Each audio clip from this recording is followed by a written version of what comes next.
we have been discussing the new ISA 2025, the Investment and Securities Act 2025, with legal practitioners or lawyers in the house or in the studio today. I am still your host, Amaju Ajagbawa, or rather your co-host, and this is still Sec Nigeria podcast. So with me in the studio, I have another very, very brilliant lawyer, and might I add, he's looking very splendid also. I have Mr. Toby Peter Mabadeje. Welcome. Good morning. Thank you for having me. Thank you for being here. And like I said before, Mr. Peter, you look very splendid. Thank you. Thank you. Oh, thank you very much. So like I said, we have been talking a lot about the ISA 2025. What is the ISA 2025 to you, in Mr. Peter's words? Okay, for me, the ISA 2025 is a game changer for the Nigerian capital market, and permit me to say the entire financial system in Nigeria, the entire landscape. Okay. It has far-reaching provisions for the capital markets and by extension the Nigerian economy that we have never simply seen before in the history of lawmaking in the Nigerian capital market. I'm talking of from 1979, when the first SEC Act was made, to 1988 when the next SEC Act was made, then to 1999 when the first Investments and Securities Act was made, to 2007 when the repealed act, the last act, was made, to this one. So it's a game changer. It's a dynamic living legislation. It's, when I say living legislation, is people will only begin to recognize how alive the new ISA is when we start implementing. So for me, it changes the paradigm of Nigerian capital market, and I feel we're so lucky to have it, and we should be grateful to the President, His Excellency President Bola Ahmed Tinubu, for graciously signing it into law.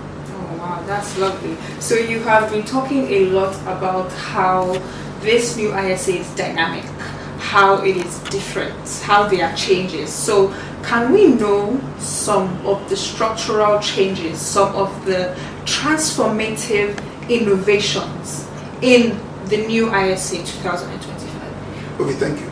So let's start from the regulator, the apex regulator. Of course, we know that the Securities and Exchange Commission is the apex regulator of the Nigerian capital market. So for a securities regulator, you want to look at what powers does the regulator have, because for me a securities regulator is only as effective as the powers that it has. Yeah. And what this new ISA has done is to expand the powers available to the SEC, powers that we never had before. Let me give you an example. Okay. Now under the new ISA, the SEC can call for phone records. Oh, really? Yes, you know, because transactions, informal transactions, formal transactions may happen via phone. Yes, and very then true. In the past, we were not able to ask a telecoms operator to give us phone records, who called who, and what, give us transcripts of those phone records. Now we can do so. We can compel, in fact the Act says we can compel such mobile telecommunications provider to give us those records, and they must give us, because the Act says that they must give us those records. Okay, we can also compel internet service providers to give us records of internet transactions. Yes, yes. If we need those records for our investigations, we can ask that those kind of records be given, and we will get them. Not giving us becomes illegal. And let me tell you why these powers are important. They're important because Nigeria is a signatory to the IOSCO Multilateral Memorandum of Understanding. Yes. We actually signed that in 2006. We are not just a signatory, we are a signatory A. Yes, we are signatory A to that very important Memorandum of Understanding. And so to retain our signatory A status and to actually become even more relevant in IOSCO, especially in the enhanced multilateral memorandum of understanding, we need these powers. So typically what happens is that from time to time, securities regulators in other jurisdictions request for our assistance. So it could happen that they are investigating transactions, securities transactions carried out by a Nigerian in their jurisdiction. And maybe that Nigerian has moved back to Nigeria. So they want to trace the person through phone records, internet records. And in the past, we received many of such requests. We were not able to assist in the way we would have wanted to go. We're hampered by having to ask for those records and being denied. But now that we have such records, we can actually get those records from internet service providers and from mobile telecommunications network, and use that information to assist the investigations of other securities regulators in foreign jurisdictions. This enhances our standing. This enhances our image. This enhances the clout of the SEC. So that's one. On one hand, expanded powers for the SEC. The next thing for me that the ISA has done is that it has increased our functions. We now have new functions that we never had before. For instance, the SEC has the function of regulating, online forex trading.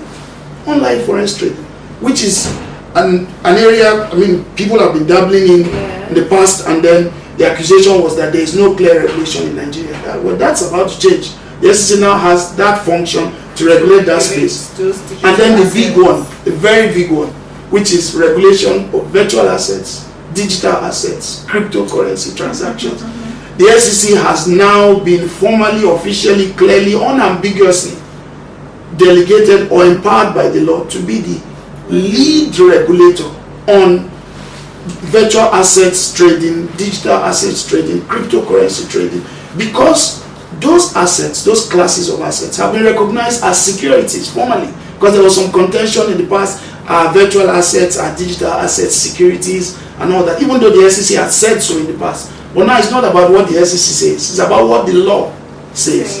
And so the SEC recognizes those classes of assets as securities, and then goes a step further in saying that if you have to play in that space as a virtual assets service provider, as a digital exchange, as a digital assets operator, you must receive the prior registration of the SEC.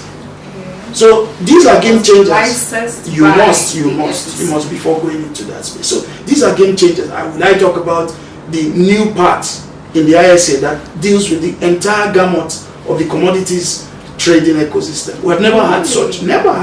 So the SEC has been regulating commodities exchanges before, but this is the first time we're having a dedicated part in the law just for commodities. So we had a technical committee that did a lot of work on the commodities ecosystem. So part of their recommendations was that we should have enabling provisions, baseline provisions in the law that deal with the entire gamut of the commodities ecosystem. I'm talking of warehouse operators, warehouse receipts, and of course, warehousing is very important in commodities, because if you can't store the commodities, how do you transport, so we now have a new part, and for me, it's a time of excitement in the Nigerian capital market. We should be excited. So this new law now, it protects these commodities. Yes, it protects the space. It talks about how the different branches or aspects of the ecosystem should operate. It gives you a baseline. We'll still have rules that would give more flesh, but the law gives a baseline, gives a general framework, and we have never had that before. That's very lovely. So it's like it's stretching out to everything. Everything into capital market wise, of course. Yes, capital market wise. So because of the fact that we have already established that this new ISA branches off, it has a branch in every single place, and we have this dream of the $1 trillion economy, right? How do you see this new ISA helping, or how can you see it influencing the Nigerian capital markets, and also thereby influencing it to have, or us to have, the $1 trillion economy? Okay, that's an excellent question. So let's even start from what is the capital market set up to do. So the capital market, the primary function of the capital market, there are many things capital market does, but one of the main things the capital market is set up to do is to mobilize long-term funding for those who need it, other than the short-term funding that you may get in the money market. So the capital market provides long-term funding for businesses to grow, for companies to expand, for governments to carry out infrastructure projects, and so on and so forth. So this new ISA provides even more avenues for corporates to get money, for governments to get money, to fund their long-term aspirations. So let me give you examples. Yes, please. Okay, let's look at state governments, subnationals, and local governments. So what this new ISA 2005 does is that it expands. So state governments and local governments have always had the opportunity to issue debt securities, bonds. Yes. And we can all point to many state governments that have issued, Lagos, Sokoto, and on, Gombe, in the past have issued bonds to the public and all. But at some point, if you notice, there has been a bit of a lull. In the past few years, you have not had any major subnational issuing bonds. There are many reasons for that. But one of the major reasons given for that is that there were some restrictions in the law that prevented these subnationals from coming to access the capital market the way they would ordinarily have wanted to.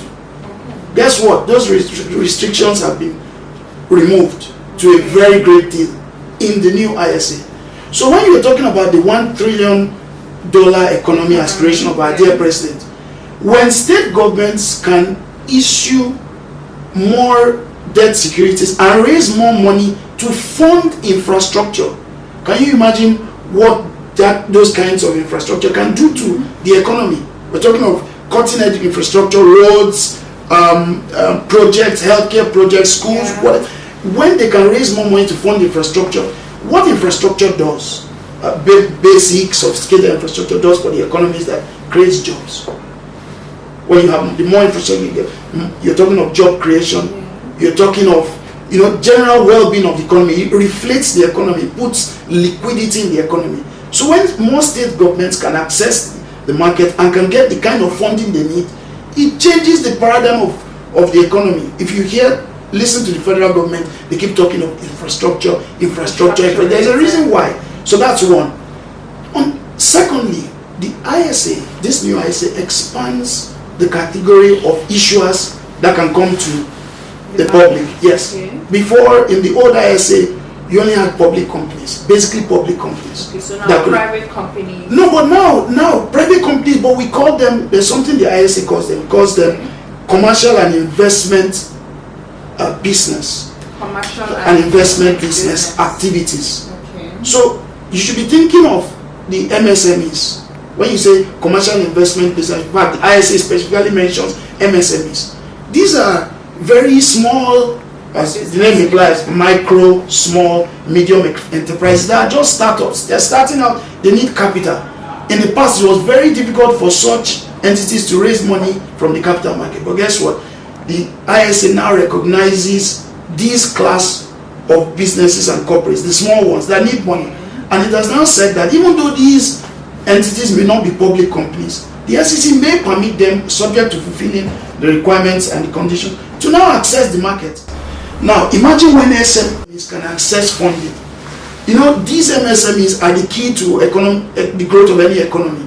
When MSMEs are thriving, the economy is reflated, these small businesses can raise capital, they don't need to go to get loans at very high interest rates, and they can come get long-term funding, they can pay. It changes the whole economy. When MSMEs can work, I mean, the sky is the limit for any economy. So I'm excited. So it changes the whole dynamic. The whole paradigm.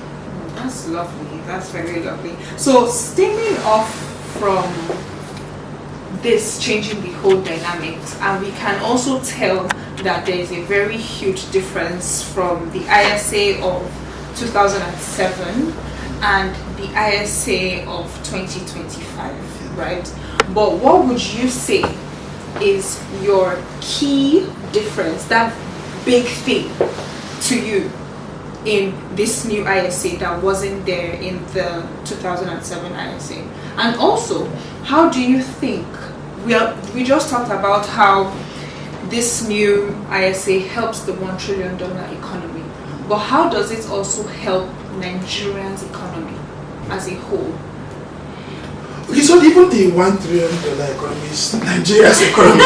But that's when the president says that he's thinking of growing the size of our economy too. But you may be asking, okay, what could he do? Maybe the short to medium term. What does he immediately do for us? The answer is quite a lot.